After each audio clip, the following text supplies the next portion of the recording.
প্রতিদিন কিন্তু একই ইফতারি করতে ভালো লাগে না। তো আজকে আমাদের নিউ মার্কেট এলাকা রাইখে আমি রিক্সা নিয়ে চলে যাব সোজা করোনেশন স্কুল হয়ে নানা হালিম কিনতে। আর ওই রোডটাতে এইবার আরো অনেক বেশি ইফতারির দোকান আমি দেখলাম যে হইছে।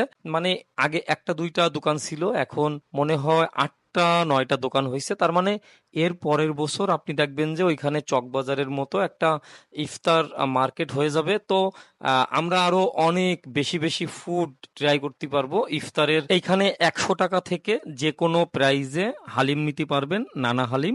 আর এইখানে মাগুরা চিকেন আছে, তারপরে এই পাশ থেকে আরো হোমমেড কিছু নতুন নতুন স্টল আমি দেখছি, যেখানে খাবারগুলো ভাল লাগছে। তো যাই হোক, আমি শুধুমাত্র হালিম কেনার জন্যই আইছি।